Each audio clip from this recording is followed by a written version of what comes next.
Bonjour et bienvenue, vous écoutez C'était ce jour-là, une série de podcasts consacrés à l'histoire des Juifs en Europe. Je suis Isabelle Birambeau, ancienne correspondante de presse à l'étranger, traductrice et rédactrice. Dans ce podcast, je vous emmène à la rencontre de ceux qui se consacrent à la mémoire de l'Holocauste. Aujourd'hui, j'ai rendez-vous devant le tribunal de Bordeaux avec l'anthropologue Carole Lémé, spécialiste des questions mémorielles à l'université de Bordeaux. Dans cet épisode, elle nous raconte le procès Maurice Papon, dont elle fut un témoin direct à la fin des années 80. Dans ce podcast, Carole Lémé nous raconte tous les détails de ce procès historique et hors norme. En 1998, l'ancien secrétaire général de Gironde, Maurice Papon, inculpé pour avoir participé à la déportation de Juifs entre 1942 et 1944, est condamné à 10 ans de réclusion criminelle pour complicité de crimes contre l'humanité. Mais laissons Carole Lémé nous raconter cette passionnante procédure qui dura 17 ans.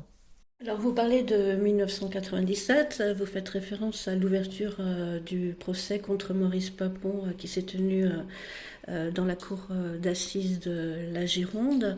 Peut-être juste préciser que ce procès arrive au terme d'une longue procédure judiciaire, qu'il y avait eu une première instruction à partir donc, des dépôts de plainte de 1980 et de ceux qui avaient suivi, que la première instruction avait été annulée et qu'il y a eu ensuite une deuxième instruction, toute fin des années 80, jusqu'à la mise en accusation qui s'est produite en 1996, mars 1996, et à l'automne 1996, on a su donc que la mise en accusation était recevable. Ça a été donc l'antichambre de la préparation du procès aux assises qui allait se tenir. Fin janvier 1997, on nous a annoncé que le procès aux assises contre Maurice Papon pour complicité de crimes contre l'humanité pourrait se tenir à partir du 7 octobre, à condition que Maurice Papon soit vivant, bien évidemment, à l'ouverture. Et c'est donc dans ces conditions que le procès s'est ouvert et a pu se tenir à Bordeaux. Dans ce qui est aujourd'hui, ce que les gens appellent aujourd'hui l'ancien tribunal, puisque l'actuel, celui où se déroule la majeure partie des audiences, est rentré en activité plus tard et donc à ce moment-là les audiences avaient toutes lieu majoritairement encore dans ce qu'on appelle communément aujourd'hui l'ancien tribunal. Et comment ont réagi les Bordelais à l'époque à l'annonce du procès de Maurice Papon ? Là aussi je reviens un peu en arrière parce que je crois que ce sont des faits extrêmement importants. Quand les premières plaintes ont été déposées, donc c'était en 1981. Ensuite, il y a eu une autre étape, notamment en 1983. Donc c'est une période, pour ma part, que je n'ai pas connue en tant que témoin direct. J'ai commencé à être témoin direct et à participer aux côtés des parties civiles physiques, en tous les cas de certaines parties civiles physiques, à la fin des années 80, c'est-à-dire au moment de l'annulation de la première procédure et surtout de l'enclenchement de la seconde procédure contre Maurice Papon.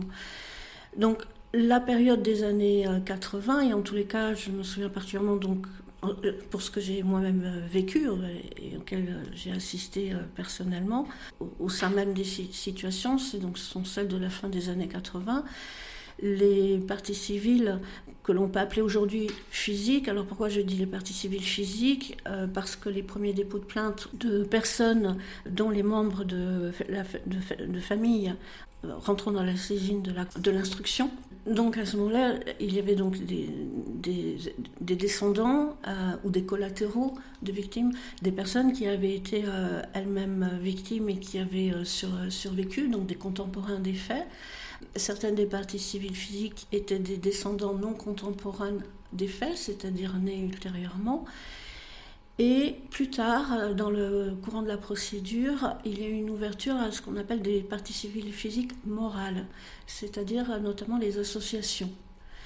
Donc il me semble important de préciser qu'au niveau du procès lui-même, qui s'est donc tenu à Bordeaux, il y avait donc des parties civiles dites physiques et des parties civiles dites morales, associatives. Parce que vous voyez, 17 ans de procédure judiciaire.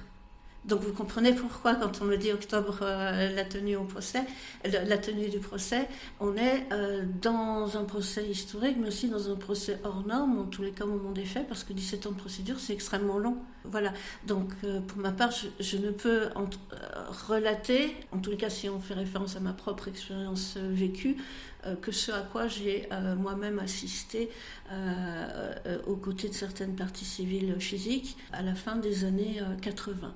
À ce moment-là, et je me souviens notamment du moment où, donc quand la première procédure a été arrêtée à l'enclenchement de la seconde procédure, j'étais surprise, j'habitais à Bordeaux, j'étais jeune étudiante, ça faisait pas longtemps que j'habitais à Bordeaux, et j'avais entendu à la radio qu'il y avait quelque chose au tribunal, voilà, et qu'il était question de la procédure contre Maurice Papon, et ça a été mon premier contact, vraiment. Et j'ai été, tellement estomaquée de ce que j'entendais, parce que j'arrivais de l'étranger, j'avais vécu ailleurs, notamment en Allemagne. J'avais été sensibilisée à un certain nombre de choses. Et quand j'ai entendu ce qui était dit à la radio, j'habitais derrière la grosse cloche. Je suis sortie de mon appartement et je suis allée au tribunal, puisque j'étais à côté. Et c'est là que commence à la fois ma participation, mon rapport avec certaines des parties civiles physiques et tout ce qui allait se dérouler ensuite, mes études, mes sujets de recherche. Et quand donc je suis arrivée, 2 des parties civiles physiques se sont approchées de moi. Et maintenant que je suis beaucoup plus âgée, plus de 30 ans après les faits, je peux comprendre leur questionnement. J'étais toute jeune, j'ai commencé mes études à Bordeaux, et elles ne me connaissaient pas, et il n'y avait personne. Ces 2 parties civiles physiques, qui étaient Juliette Benzazon, dont j'allais écrire le livre plus tard, et Esther Fogel, se sont avancées vers moi et elles m'ont demandé qui j'étais, et surtout Esther, et pourquoi j'étais là. Et en moi-même, je ne savais même pas qui elles étaient, en fait. Je comprenais qu'elles étaient certainement des plaignantes, mais... Et je leur ai dit, j'ai entendu, ça m'a tellement interloquée que je suis venue. Et en fait, notre histoire a commencé comme ça. D'accord. Vous étiez la seule, en fait, qui est allée oui, apparemment. Peut-être qu'il y avait eu d'autres personnes avant moi, mais en tous les cas, en dehors des avocats, de Gérard Boulanger notamment, qui était là, qui allait devenir ensuite, par la suite, un ami, parce qu'après on a formé comme une, entre guillemets, grande famille. Hein, c'était et quelques journalistes qui avaient dû être là juste un tout petit peu plus tôt. En fait, elles étaient seules. Et donc il y a eu ce que j'appellerais une traversée du désert. Et donc, pour ma part, j'ai connu ce que j'appellerais la traversée du désert, de ces tout premiers moments où j'ai été amenée à devenir proche de parties civiles physiques, jusqu'à la mise en accusation de 1996, que j'ai aussi ethnographiée, parce que j'étais aussi là pour la mise en accusation de mars 1996. Et les choses, je pense, ont commencé un peu à changer à partir de cette mise en accusation, où là, les journalistes ont commencé à être beaucoup plus présents, où aussi, au-delà de la question du journalisme, on va dire l'intérêt de la... C'est bien le mot de dire l'intérêt de la population, parce que c'est... où les choses commencent à bouger. Mais il faut quand même aussi préciser que pour la première fois, 1 an plus tôt, un président de la République, parce qu'il faut aussi resituer ce qui se passe à une échelle nationale, par rapport à l'ensemble des faits dont il est question. Donc en 1995, en juillet 1995, pour la première fois dans l'histoire de la France depuis la libération, et ensuite l'année suivante la fin de la Seconde Guerre mondiale, un président de la République a reconnu la responsabilité des autorités françaises de l'époque dans la déportation des Juifs partis, c'est-à-dire convoyés depuis le sol français. C'était en juillet 1995. Il ne faut pas oublier, à mon sens, que quelques années plus tôt, il y avait encore quand même des dépôts de gerbes sur la tombe de Pétain. Il faut se souvenir aussi de tout un contexte. Ouais. Je peux aussi me souvenir, à partir des contacts, des situations vécues que j'avais aux côtés de certaines parties civiles physiques, que quand il fallait justement faire des dépôts de plainte, qui dit dépôt de plainte dit instruction et donc témoignage, parce qu'il y a la partie judiciaire antérieure au procès extrêmement importante, et que un certain nombre de personnes, un nombre assez important de personnes qui auraient pu se porter partie civile ne l'ont pas fait, pour des raisons qui leur appartiennent. Je ne porte pas de jugement. Mais en fait, c'est une toute petite minorité qui a porté plainte pour des faits concernant les leurs. Et à ce moment-là, certaines des personnes qui n'ont pas porté plainte, enfin qui ont décidé, mais encore une fois pour des raisons qui leur appartiennent et que pour ma part je respecte tout à fait. Certaines d'entre elles ont dit, je pense à 2 personnes que je connais, mais encore une fois c'était dans une situation, on va dire, assez verrouillée, où il était très difficile encore à l'époque, et la parole publique n'était pas du tout comme elle est aujourd'hui. C'est-à-dire qu'aujourd'hui on voit les choses depuis notre présent, depuis le seuil du présent. Et à cette époque-là, quand on est avant 1995, il y a encore comme une chape de plomb assez importante.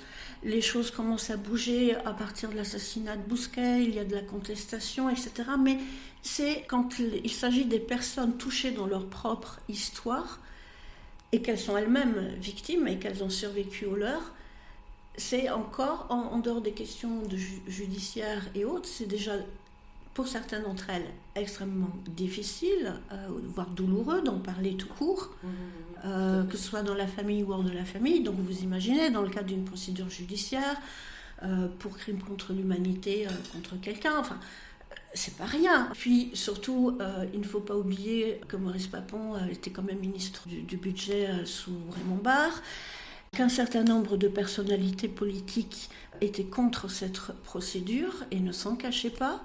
Voilà, et ça s'est de toute façon de nouveau réaffirmé au moment de l'ouverture du procès. On l'a un peu oublié aujourd'hui, et des personnalités extrêmement connues, pourtant elles aussi liées au monde de la Shoah, étaient contre ce procès. Et donc, que ce soit au niveau local ou à un niveau plus large, au niveau national, quand on est sur les années fin des années 80, et en tous les cas les 5 premières années des années 90, jusqu'à ce que le président de la République reconnaisse la responsabilité des autorités françaises de l'État, nous avons affaire à des situations encore relativement verrouillées en matière de circulation de la parole de façon, on va dire, publique. Donc, comme je disais, vous imaginez bien qu'une procédure judiciaire pour crime contre l'humanité, c'est un franchissement, un pas extrêmement important.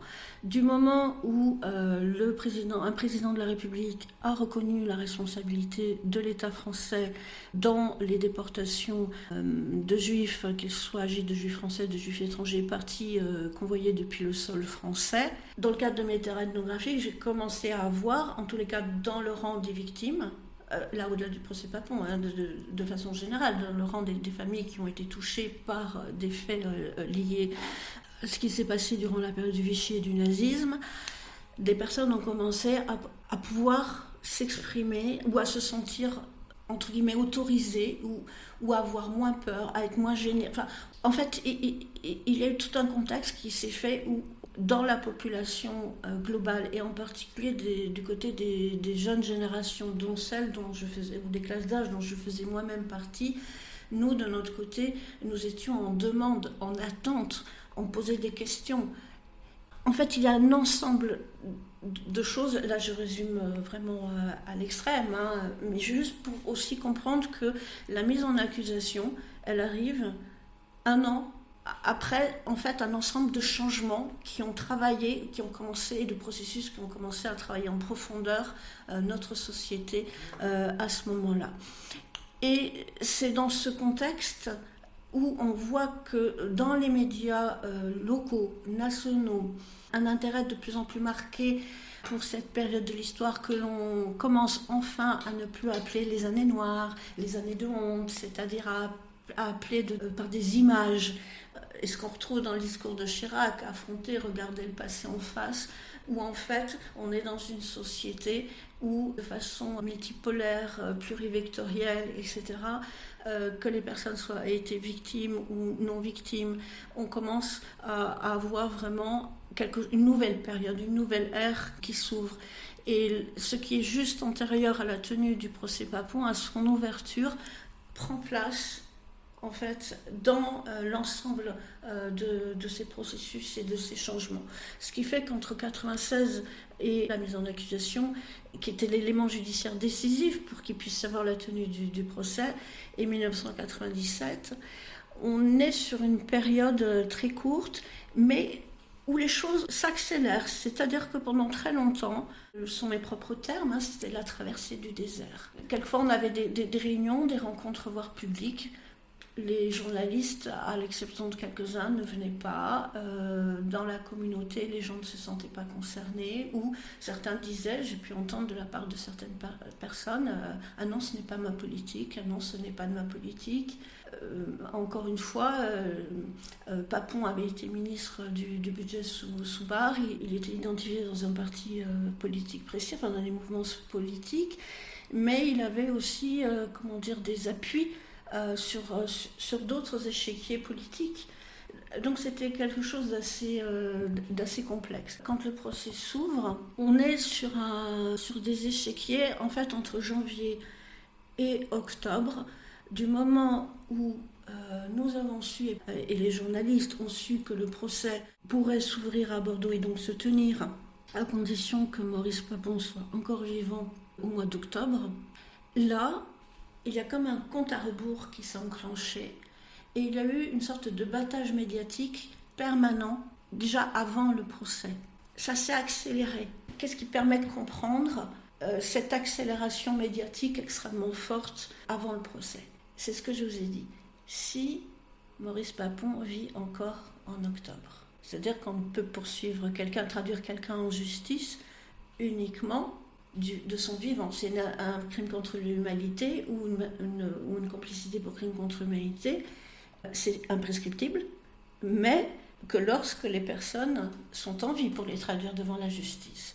Et Maurice Papon était âgé, il était octogénaire. Et en fait, je crois que cette situation d'urgence médiatique dans laquelle on s'est trouvé c'est une interprétation de ma part, mais pour avoir vécu les choses de l'intérieur, je pense que c'est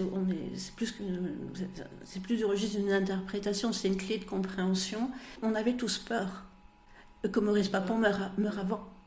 Et du coup, pas qu'à l'échelle locale, vraiment partout dans le pays, et voire aussi à l'étranger, les yeux, il y a comme des braquages de regards très très forts sur Maurice Papon, sur Bordeaux, sur ce procès, sur les travaux de la salle d'assises qui devaient être entrepris pour justement pouvoir recevoir un tel procès, sur comment la ville de Bordeaux allait pouvoir accueillir un procès historique de cette nature.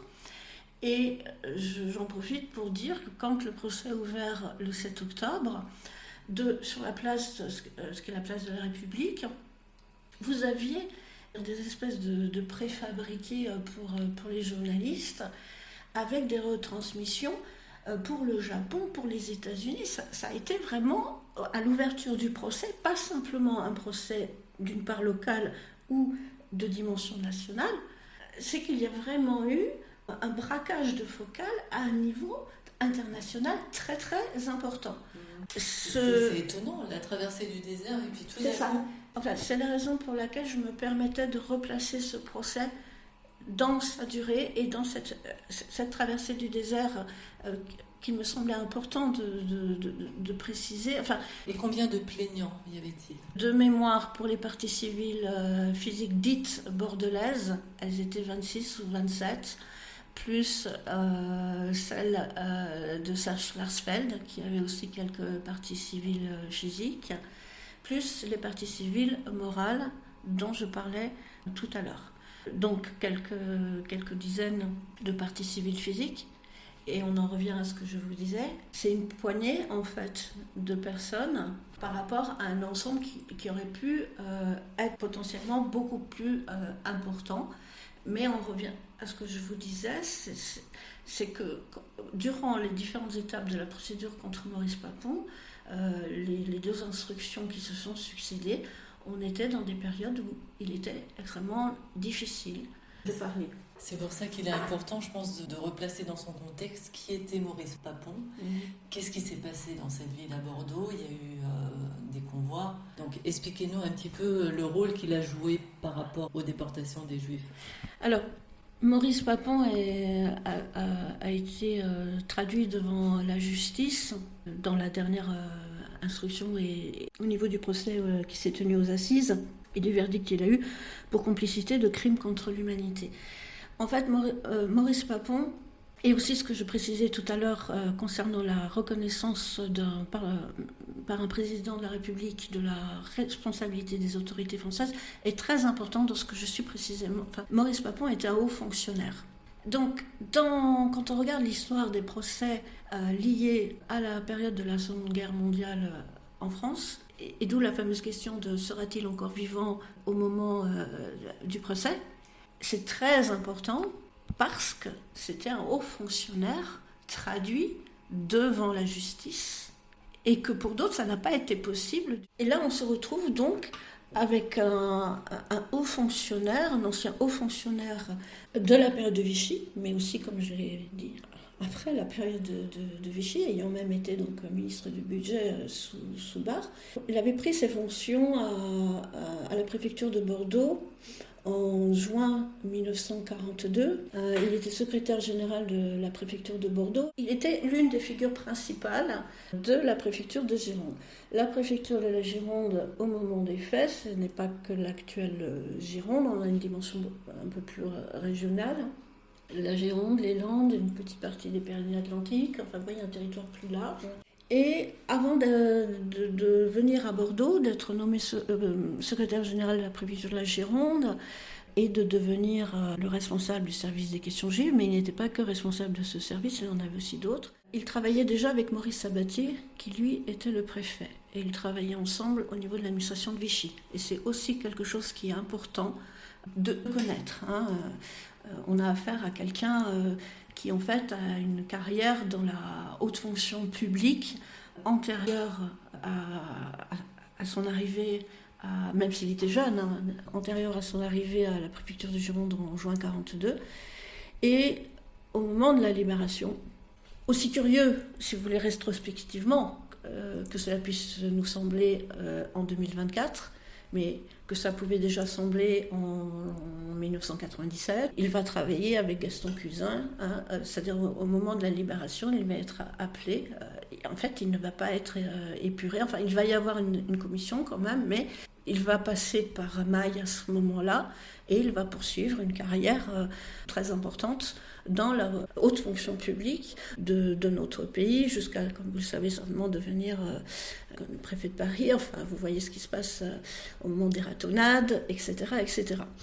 Donc, Maurice Papon prend ses fonctions en juin 1942 et dans l'ensemble des fonctions qu'il a au sein de la préfecture, il devient responsable, entre autres, du service des questions juives, lequel service est dirigé par Garat. Constamment, pendant les audiences, il dit « mais c'est pas moi, c'était Garat, etc. » En fait, il avait délégation de signature du préfet. Donc, l'un des enjeux, constamment d'audience en audience, c'est-à-dire qu'au moment du procès, du moment où, comme dans tout procès d'assises, on commence par un examen de personnalité, pour ensuite, après l'examen de personnalité, passer à l'étude de ce pourquoi il y a une saisine de la Cour.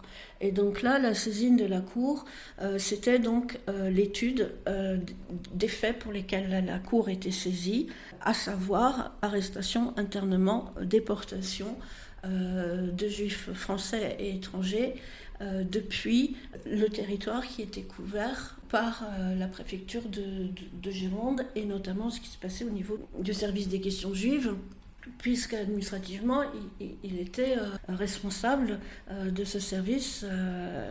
Voilà.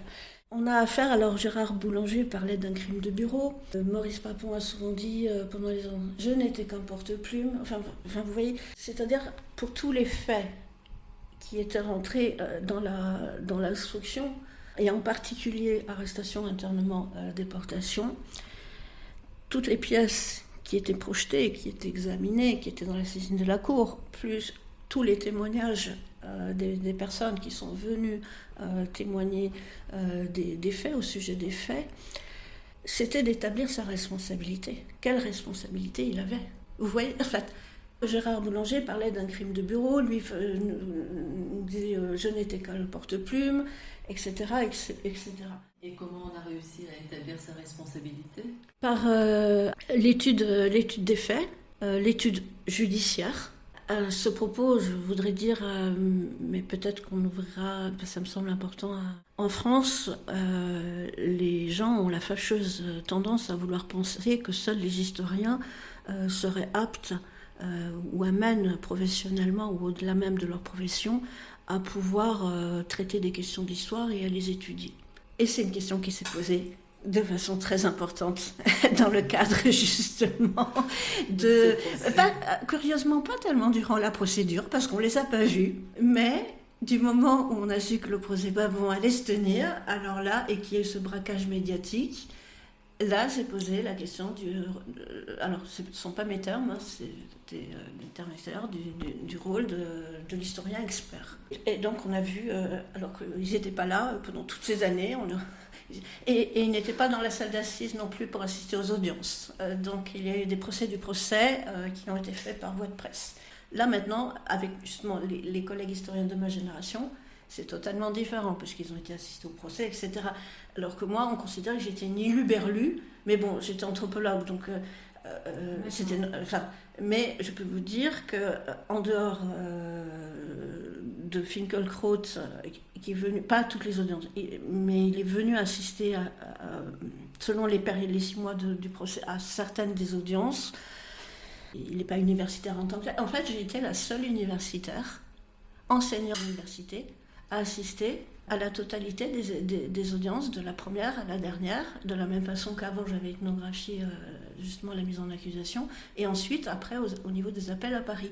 Donc ce que je voulais simplement dire, je ne suis qu'une anthropologue, je travaille en immersion à l'intérieur des situations, donc je ne peux pas m'exprimer vraiment sur des situations de droit public, mais ce à quoi j'ai assisté, c'est à l'étude juridique, judiciaire, et en matière de droit public, justement, et c'est ça que je crois qui était difficile, y compris aussi pour les juristes, parce que le droit public sous Vichy, ce n'est pas le même droit public quand on est dans les années 90, etc. Et j'admire vraiment la deuxième instruction, notamment la façon dont Annie Léotin a travaillé, le parquet, enfin le procureur, l'avocat général et aussi le juge Castanet, parce que d'abord on a affaire donc à un procès pour complicité de crime contre l'humanité. C'est une responsabilité quand même extrêmement importante, mais sur des faits où l'exercice du droit et justement de la responsabilité publique dans les affaires n'était pas la même. Enfin, donc en fait, on a passé énormément de temps. C'est-à-dire que les 6 mois du procès, vus de l'extérieur et surtout vus par le prisme de journaliste, j'ai passé plus de 6 mois avec eux. On formait même avec eux comme une grande famille. Certains d'entre eux étaient formidables. J'ai encore des rapports avec certains d'entre eux. Mais ils sortaient, il fallait qu'à 16 heures, qu'ils étaient journalistes radio, presse écrite, télé, etc. À 16 heures, ils quittaient l'audience. Alors on a eu souvent des audiences jusqu'à 21 heures. Et la majeure partie d'entre eux ne revenaient pas après 16 heures. C'est-à-dire qu'il manquait des bouts souvent très importants de ce qui était dit durant les audiences. Et en fait, l'un des soucis qui se posait, alors pas pour nous, mais pour des journalistes, c'était le taux d'audience. Parce que d'abord, à la base, le procès ne devait pas durer aussi longtemps, il devait durer à peu près 3 mois, ils avaient estimé jusqu'à Noël. Mais même jusqu'à Noël, c'était considéré pour la presse écrite, de la presse radio, etc. Laisser des personnes sur place, il faut les payer, les loger, les nourrir, etc. Ce sont des frais, enfin c'était des frais quand même assez importants, donc ça sous-entendait qu'il fallait avoir un lectorat, un audimat. Enfin, vous connaissez mieux que moi certainement toutes ces questions. Et quand on a commencé l'examen vraiment des faits, enfin, quand le processus du procès a été justement l'examen des faits, ça a été d'une façon extrêmement minutieuse, vous comprenez, vous imaginez la responsabilité de cette cour d'assises. C'est un procès historique sur des faits historiques, mais c'est un procès historique dans sa propre tenue lui-même. Donc, il ne fallait surtout pas qu'il y ait la moindre anicroche, quel que soit son verdict à l'issue, puisse être cassé pour le moindre vice de forme, etc. Donc, tout a été scrupuleusement étudié, examiné, par le prisme du judiciaire. Ce n'étaient pas des historiens, ils n'ont pas vocation à être des historiens. Et puis, on est dans une cour d'assises, il y a des jurés. Il y a cette composante-là, quand même, après aussi au niveau du verdict. Mais eux aussi avaient besoin de comprendre. Donc, en fait, certains historiens ont été appelés à la barre pour, entre guillemets, comme avait dit Castanet, planter le contexte, planter le décor. Mais l'examen, l'étude des faits, était à l'intérieur même de la procédure, avec à partir de l'instruction, etc. Enfin, moi, ça m'a passionné, au-delà du fait que j'étais moi-même donc à mon propre niveau, donc étudiante puis doctorante, et puis devenue proche de ces parties, de plusieurs des parties civiles physiques. De façon parallèle à ça, cette question de la façon dont la justice appréhendait ces questions et les traitait était passionnante pour moi. Donc, par rapport à la responsabilité de Maurice Papon, je dirais les responsabilités. Parce qu'on dit par communauté langagière la responsabilité, mais en fait le verdict qui a été rendu, et avant ça la mise en accusation, c'est le dossier de mise en accusation, c'est pas une responsabilité, c'est un ensemble de responsabilités. Mais le quantum de la peine a été corrélé à certaines choses qui n'ont pas été retenues contre lui, au-delà du fait qu'on pense que c'était bien, que c'était pas bien, etc. Notamment, c'était par rapport à la question de l'assassinat. Une des questions qui s'est posée tout au long du procès, et je serais tentée de dire que malheureusement, justement, on était en 97-98 et pas aujourd'hui en 2024. La question qui se posait, et qui s'est posée tout au long des audiences, enfin du moment où on a commencé l'examen des faits jusqu'aux plaidoiries des avocats, c'est savait-il ? Parce que là, si quelque chose avait permis de vraiment l'établir avec précision dans les documents, à ce moment-là, il allait, au niveau de la peine, la question de la complicité de ce qui touchait à l'assassinat des personnes allait être retenue. En tous les cas, ce à quoi j'ai assisté tous les jours, pendant des heures. On commençait à 13h30 et pendant plusieurs mois, il arrivait souvent qu'on termine pas simplement à 19h ou 19h30, mais quelquefois à 21h.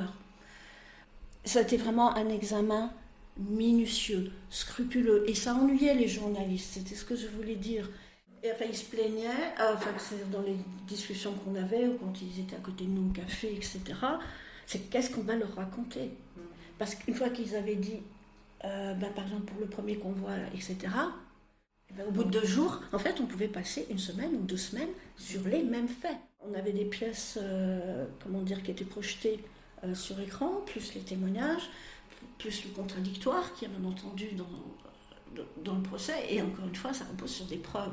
Donc en fait, ce pourquoi il a été traduit, au niveau de la condamnation, du verdict, moi je dirais, et ça n'engage que moi, ça a été un minima. Parce qu'il ne pouvait pas prendre le risque que ça soit cassé après. Donc c'est vraiment ce qui était avec preuve apportée vraiment de façon... Voilà.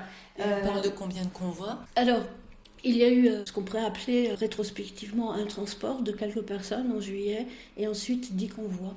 De juillet 42 à mai 1944. Et la cour, l'instruction, a porté justement sur ce, entre guillemets, transport, parce qu'encore une fois, ça ne concerne que quelques personnes, c'est pas un convoi. Ce sont des personnes qui sont convoyées depuis Bordeaux, mais juste avant le premier convoi de juillet 42. Et l'instruction a donc saisi l'ensemble des faits, donc arrestation, internement, déportation, mais à partir des personnes qui ont porté plainte. D'accord, pas du reste. Enfin, si, mais il ne pouvait pas instruire s'il manquait, s'il n'y avait pas un plaignant ou une plaignante dans tel convoi ou pour tel ou tel fait. Les parties civiles morales ont été autorisées dans la deuxième instruction, c'est-à-dire Ligue des droits de l'homme, Amicale d'Auschwitz, etc. Ce sont les associatifs qui sont portés partie civile, mais vous comprenez bien que le cœur de la procédure, c'est parce qu'il y a des personnes qui se sont portées partie civile physique pour 2, 3, 5, 10, 15 personnes de leur famille. Et c'est à partir de ces angles-là que l'instruction a vraiment pu avoir lieu. Donc, en droit, on ne juge pas une période, on ne juge pas un gouvernement, on ne juge pas une institution. On juge, on traduit devant la justice une personne pour des faits qu'elle a commis. Mais il faut bien que c'est parce qu'il y ait d'autres personnes qui portent plainte. En fait, qui pouvait porter plainte ? Les personnes c'est-à-dire là je parle des victimes physiques, enfin des parties civiles physiques, c'était pour elles-mêmes ou pour leurs frères et sœurs ou pour leurs parents ou pour leurs grands-parents ou pour leurs cousins et cousines ou pour leur oncle. Donc quand ce n'était pas pour elles-mêmes, c'était par rapport à un rapport de parenté direct. Et pourquoi seulement Maurice Papon ? Il y avait quand même d'autres personnes qui aidaient Maurice Papon à faire ces arrestations. En fait, c'est par rapport aux documents qui ont été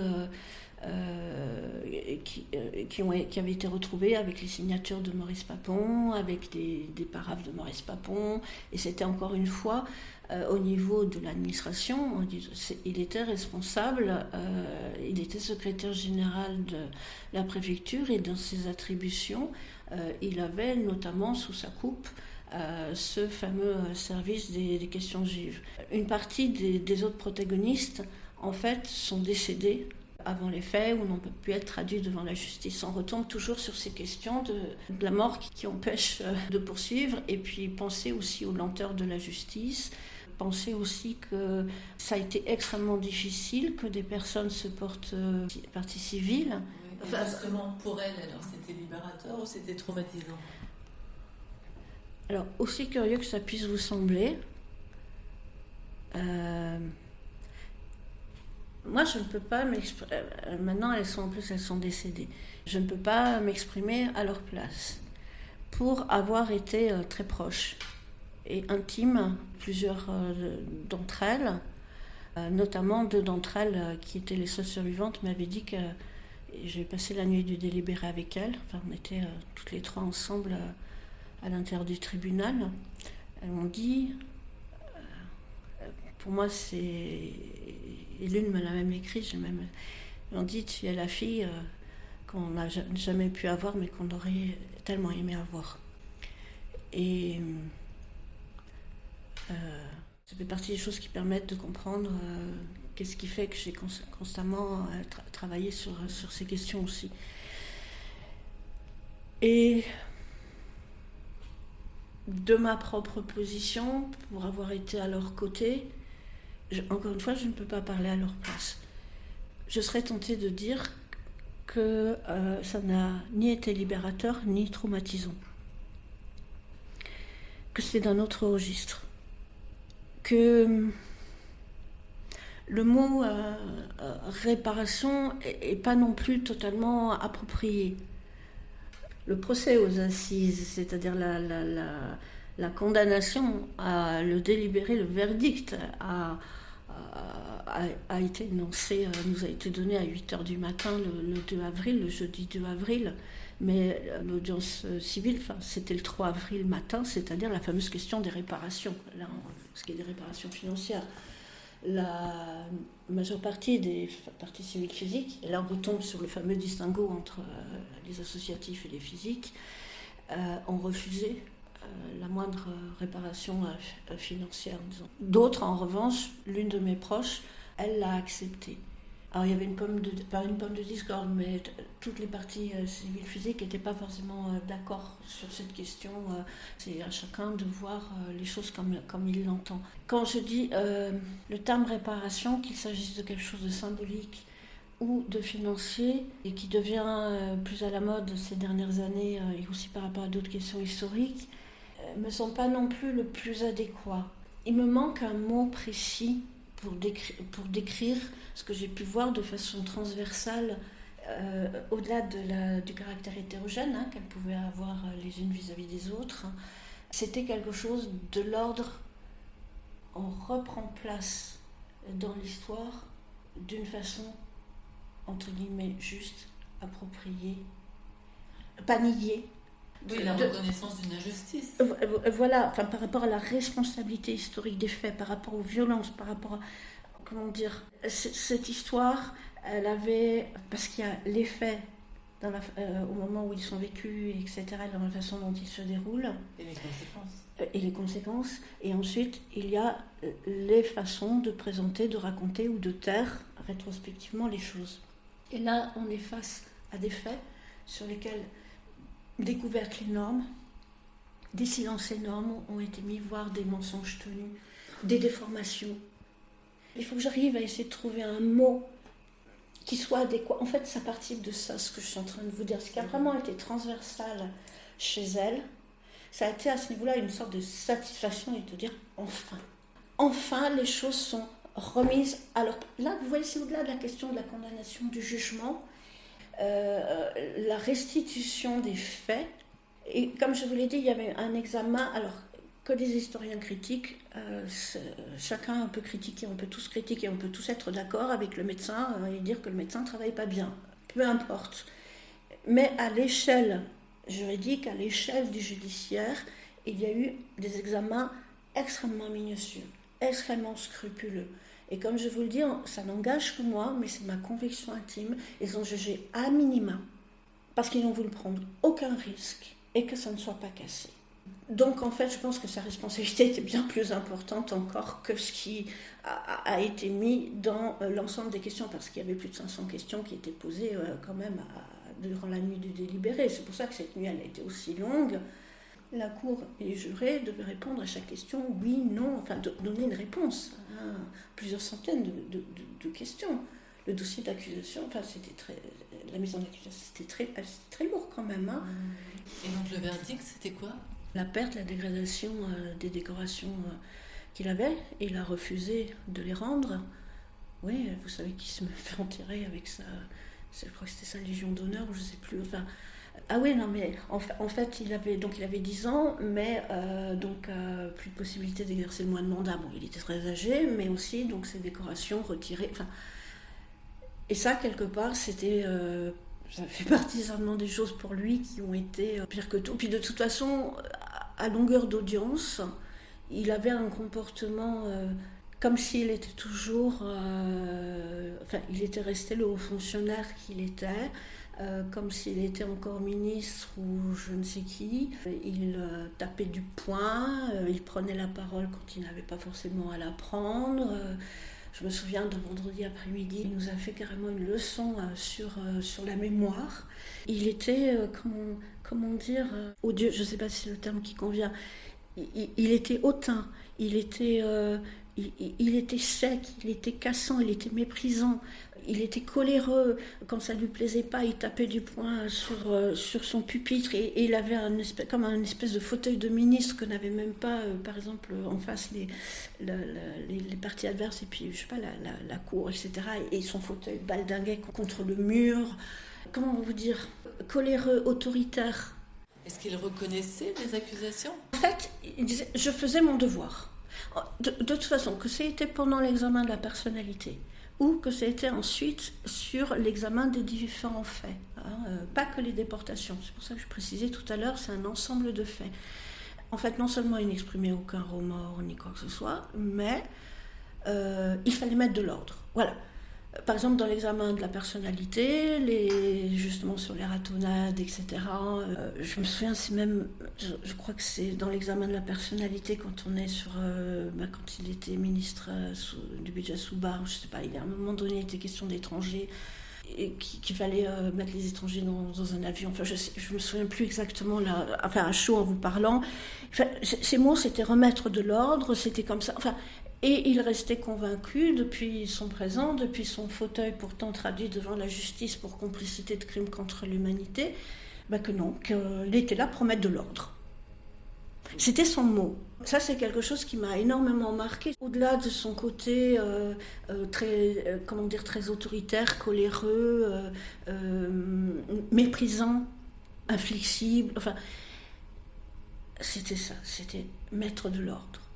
Encore une fois, quels qu'aient été les chapitres de l'histoire, et y compris notamment l'arrestation, la déportation des enfants, alors que les autorités allemandes ne les demandaient pas en juillet, toutes ces questions quand même, ces aspects très, très forts du procès sur juillet, août, septembre 1944, ils nous plaidaient la thèse du regroupement familial. Comment vous dire, c'est-à-dire que même quand je repense à... Enfin, oui. Et le déni total. Oui. Et par rapport aux victimes, alors il y avait des conversations entre lui et les victimes, ou comment ça se passait? C'est le déni total aussi. Non, en fait, quand on est dans un procès aux assises, il y a une circulation, une distribution de la parole très précise. Et là encore plus que dans n'importe quel autre procès. Donc, la circulation de la parole ne pouvait se faire qu'à micro ouvert. Donc il y avait un petit voyant rouge pour les personnes qui étaient, du micro allumé, et la parole était distribuée par la cour, et notamment par Castagnède. Bon, ce qui n'était pas forcément... Parce que quelquefois il prenait la parole quand il n'avait pas à la prendre, ou quelquefois il y a eu du bruit dans le public, donc il fallait faire taire le public, voire on va évacuer la salle. Enfin bon, c'était... par moments, il y a des moments un peu chaotiques. Du côté des parties civiles morales, FNDRP, c'est-à-dire Fédération nationale des résistants internés déportés patriotes, Germaine Bonnafont, qui était une déportée résistante survivante, donc pas juive, déportée résistante survivante de Ravensbrück et de Flossenbürg, mais qui n'avait pas été arrêtée par Papon lui-même. Elle était présidente de la FNDRP Gironde, et elle avait aussi des fonctions au niveau national. Elle a assisté tous les jours au procès, et elle s'était mise assise sur le rang de gauche, donc face à lui, mais légèrement en diagonale, et elle l'a fixé, toisé. Et il y avait comme ça aussi, Georges Duron, un autre déporté communiste qui avait été le plus jeune arrêté, interné, déporté de France, qui était assis à côté d'elle. Et ces deux déportés survivants, eux, ils étaient donc résistants. Ils n'avaient pas, leur parcours d'arrestation, d'internement et de déportation n'était absolument pas du tout lié à Papon, mais ils représentaient des associations de déportés aussi bien résistants que juifs. Et donc, ils s'étaient positionnés de telle façon. Ils le regardaient.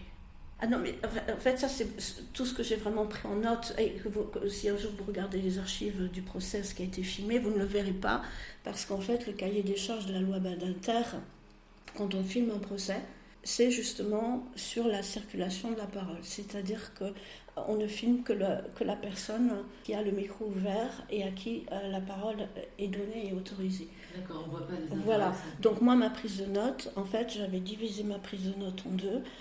Toute ma partie gauche de prise de notes, c'était la circulation de la parole dans le prétoire, et ma partie droite, c'était tout le nom, c'est-à-dire tout ce qui échappait à ce que filmait, c'est-à-dire comment réagissaient les parties civiles physiques, comment les jurés, face à quelque chose que Papon disait, ou face à quelque chose qui était projeté, ou une question qui était posée, comment eux réagissaient, comment réagissaient le public, les personnes qui étaient assises avec nous dans la salle. Et Et donc, j'ai donc toutes les audiences de consignés de cette façon-là. On peut le lire où? Ce sont mes propres archives du procès.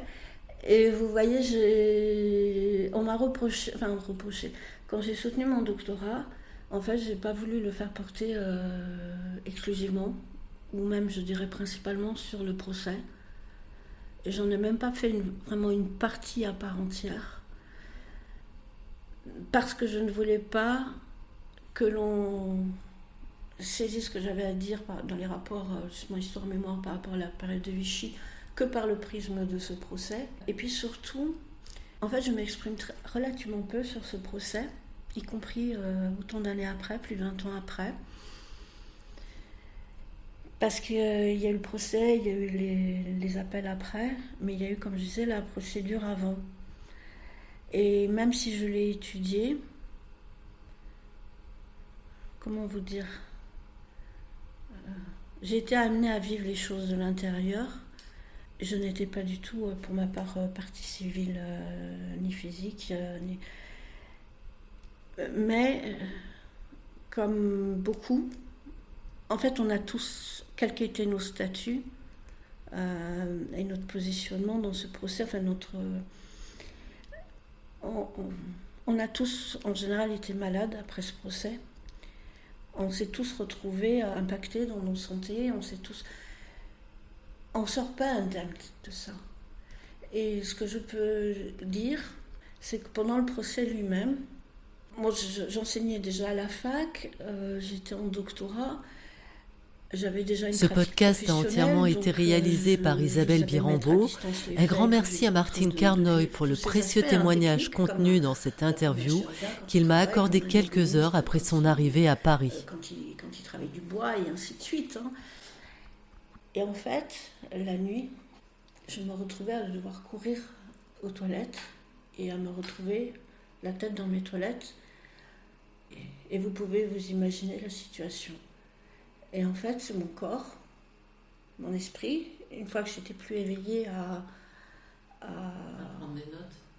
Voilà, et puis entre nous, avec les parties civiles physiques, en fait, on se retrouvait, en général, Juliette, je la retrouvais dès 10h30, Esther, elle me rejoignait un peu avant midi, on mangeait ensemble, c'est-à-dire qu'on ne pouvait pas arriver directement au procès, c'est-à-dire qu'on commençait avant, on arrivait au procès, après on sortait du procès, que c'était 19h, 20h ou 21h ou 21h30, on ne pouvait pas rentrer, j'habitais à côté du tribunal, on ne pouvait pas rentrer immédiatement, donc on restait encore ensemble, parce qu'on a besoin de décélérer.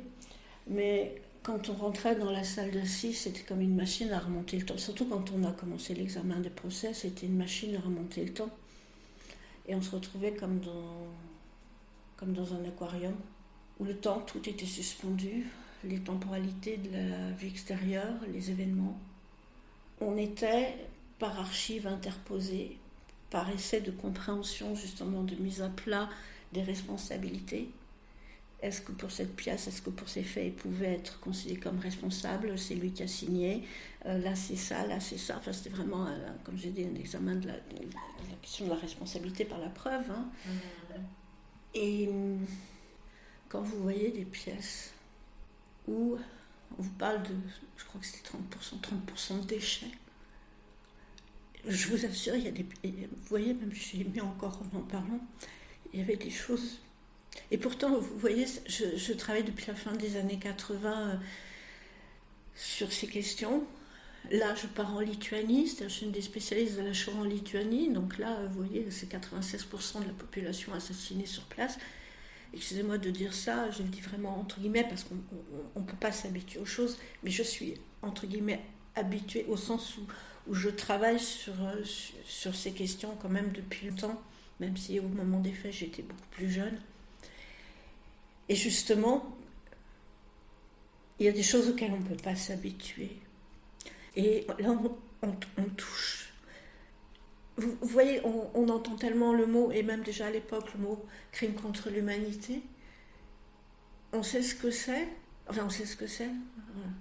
Mais c'est... Abstrait. C'est dans un au-delà, on est dans des violences extrêmes qui sont dans un au-delà de la violence. Et que même si on a un degré de connaissance bon, voire très approfondi, voire important, de ce qui s'est passé, des conséquences, de où les choses se sont déroulées, de l'après. Vous voyez, j'ai souvent et longtemps travaillé aussi en Pologne, donc enfin, vous voyez, la question des camps de concentration, d'extermination, elle m'est très familière. Là, je repars sur mes terrains en Lituanie, donc comme je vous dis, ça m'est extrêmement familier. Là, je vais retourner à un des endroits où des Bordelais ont été assassinés en Lituanie, je sais exactement où c'est. Je vais encore une fois de plus y retourner. Mais on ne s'y habitue pas. Et pendant ce procès, cet examen, ces archives projetées, les réactions de Papon, la force et la violence de ce qui était sur ces archives, qui sont des papiers froids, avec des signatures, avec des commentaires, les réactions parfois très déplacées, enfin c'est même pas déplacées, je ne sais pas quel adjectif mettre sur son comportement. Les parties civiles physiques qui ont survécu à ça, parce que certaines se sont cachées, ou ont été cachées, parce que d'autres ont pu fuir au-delà de la ligne de démarcation, mais qui étaient parties civiles physiques, parce que leurs parents, parce que leurs frères et sœurs, parce que leurs cousins et cousines, parce que les leurs, parce que les personnes avec lesquelles elles vivaient avaient été, eux, arrêtés, internés, déportés, et la quasi-totalité pas revenue. Comment vous dire, vous voyez même, on est en 2024, le procès il a pris fin le 2 avril et le 3 avril, j'avais 30 ans, c'était le jour de mes 30 ans. Et à 14h45, Hachette publiait le livre que j'ai écrit. C'était le premier livre qui est sorti sur le procès Papon. Et moi, la façon que j'ai eue, ça a été le choix que j'ai fait à l'époque. J'ai écrit pour Juliette Benzazon. J'ai été la plume de Juliette Benzazon parce qu'elle parlait, mais l'écriture, c'était pas ça. Donc j'ai écrit son récit. Entièrement, enfin, ça a été 3 ans de travail, et que Hachette m'avait demandé si je pouvais écrire sa chronique du procès au quotidien, et ce que j'avais accepté. Et donc le livre est passé sous presse. J'avais envoyé en truc express, parce qu'à l'époque il n'y avait pas de clé USB, c'était des disquettes, le jeudi, en sortant du verdict. Et à 14h, il finissait de m'appeler pour que je dicte les dernières lignes par téléphone concernant l'audience civile, c'est-à-dire la fameuse l'audience liée aux réparations. Et le livre est passé sous presse à 14h45, le jour de mes 30 ans. Et vous voyez, aujourd'hui, on est en 2024. Et encore maintenant, c'est difficile pour moi. C'est encore douloureux. Voilà, d'en parler. Parce que peut-être vous comprenez mieux pourquoi j'avais promis aux parties civiles physiques, je précise, survivantes elles-mêmes des faits, comme je faisais ce doctorat pour elles. Vous savez, quand je vois, c'est pareil pour mon père, lui il était enfant comme dans les faits, qui n'a pas pu faire d'études après. Pour moi, faire des études, suivre des études et avoir un doctorat, c'est quelque chose de standard ou de banal, rien de particulier en soi. Mais pour ces parties civiles physiques qui avaient survécu à tout ça, et aux leurs surtout, quand elles avaient vu débarquer cette toute jeune étudiante dans cette première, deuxième année de fac, toute jeune, hein, et je suis restée avec elle, on a fait tout ça, voilà. Et vous a touché aussi. Ah oui, elle me considérait, Juliette, comme sa petite fille, 2 d'entre elles comme la fille qu'elles n'avaient jamais pu avoir, parce qu'elles n'avaient jamais pu fonder de famille après ce qu'elles avaient vécu. Et comment vous dire, Juliette, quand elle m'avait demandé d'écrire le livre pour elle, elle dit, si tu peux le faire pour moi, je ne sais pas écrire, si tu peux le faire pour moi, je vais accepter. Quand elles m'ont dit, le jour où on ne sera plus là, tu continueras à te battre pour nous. Je l'ai fait. La paroi des noms, quand Enfin, c'est moi qui ai donné ce nom, mais comme il manquait des noms sur le mémorial qui date de l'immédiate après-guerre, et qu'on a fait la pétition pour demander l'ajout, mais qu'il n'y avait pas assez de place pour mettre tout le monde, c'est là que j'ai promis à Juliette et à d'autres, donc aux survivants eux-mêmes, que le jour où je le ferai, et la paroi des noms, c'est votre promesse. C'est ça, c'est ce que je vous avais déjà dit. Et en fait, je m'exprime très rarement sur le procès lui-même, mais toute ma vie après, j'ai essayé de faire des choses et qui sont, comment vous dire, c'est stupide, hein, c'est symbolique, mais c'est comme du don et du contre-don. C'est-à-dire que les circonstances, le hasard des choses et de la vie ont fait que je crois que j'ai vécu des choses exceptionnelles, sortant vraiment hors de l'ordinaire, au sens littéral du terme, extraordinaire, avec elles, de la fin des années 80 jusqu'à leur mort respective. Comme je l'ai dit, dans des traversées du désert, et après inversement sous les pleins projecteurs, et tout le temps. Et au-delà de cette procédure, c'est-à-dire que très rapidement, j'ai fait partie de leur vie privée, elles ont fait partie de la mienne. En fait, c'était une histoire qui a duré longtemps, de la fin des années 80 jusqu'à leur mort respective. Là, les dernières sont mortes il n'y a pas là, très longtemps.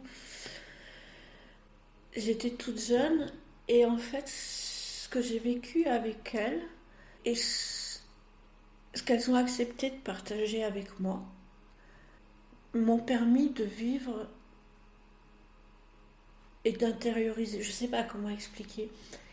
C'est au niveau de l'expérience, de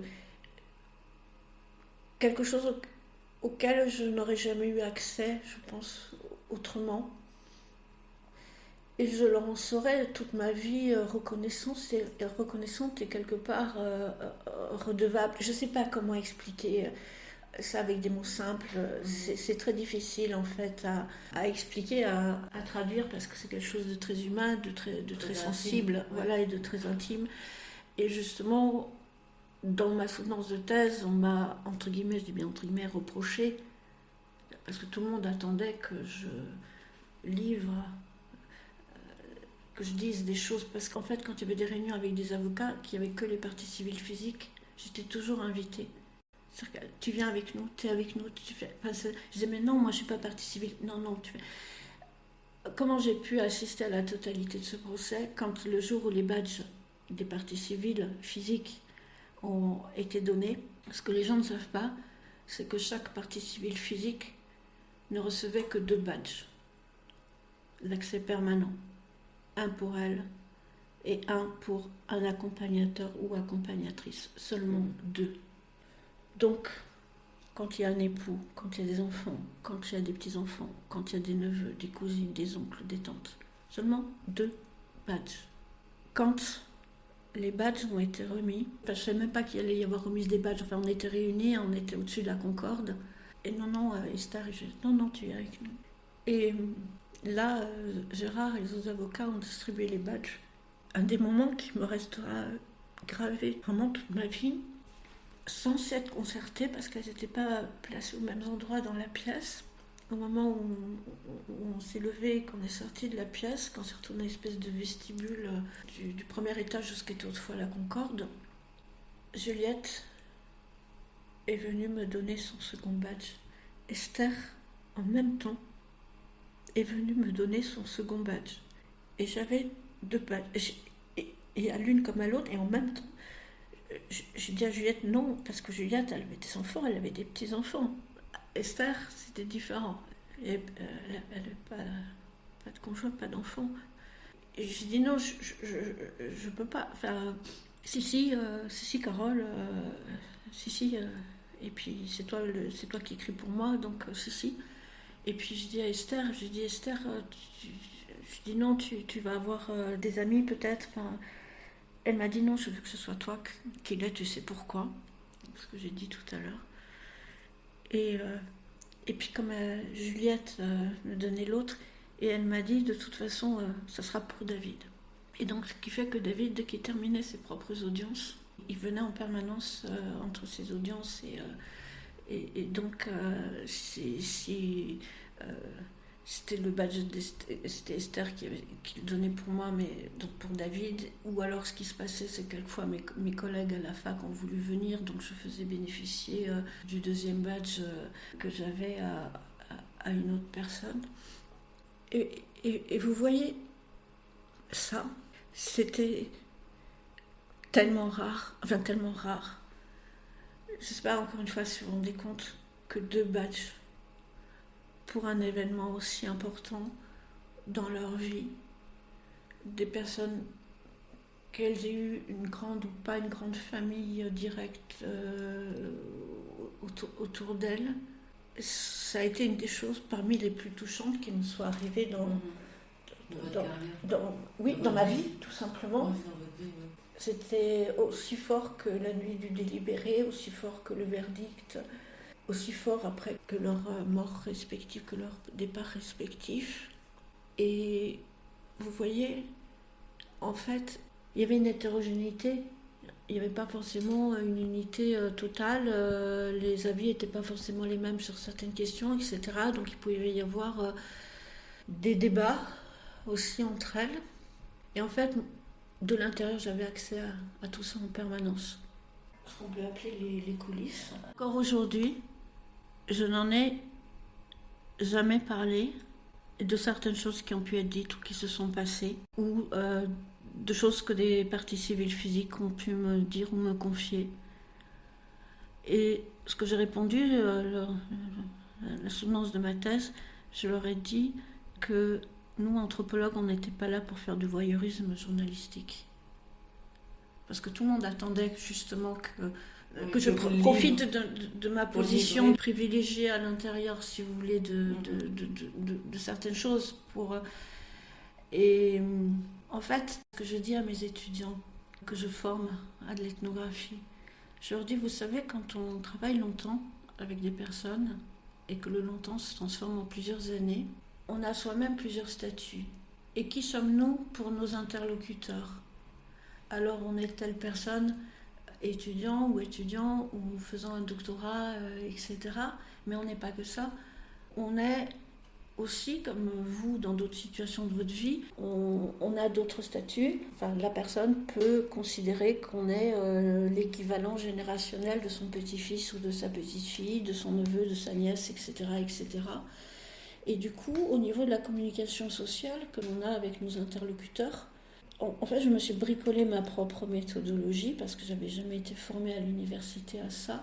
Qu'est-ce qui est dit à moi en tant que Carole, j'ai envie de dire personne privée, dans mes rapports personnels et intimes avec ces personnes, et qu'est-ce qui est dit ou dissible à la personne qui est en train de faire une étude et qui peut rendre public certaines choses. Et en fait, c'est quelque chose, c'est vraiment au moment du procès Papon que j'ai pris conscience de ça, et que je me suis mis constamment ce curseur.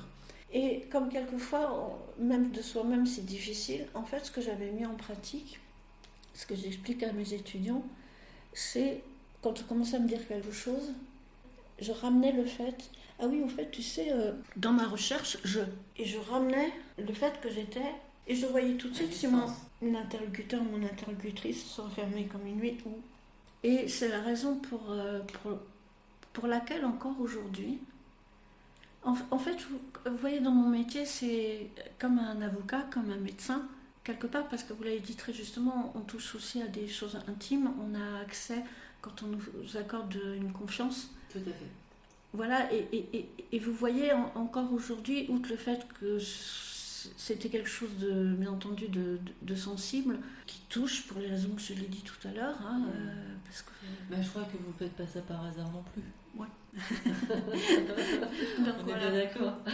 En tout cas, j'étais très très touchée par le précieux témoignage et par la façon que vous me l'avez livré. Et je vous remercie beaucoup pour ce témoignage. En tous les cas, merci beaucoup à vous. J'en suis moi-même émue. Voilà, on a ressenti votre émotion. Merci. Ce podcast a entièrement été réalisé par Isabelle Birambeau. Je remercie chaleureusement Carole Lémé pour le précieux témoignage qu'elle m'a livré.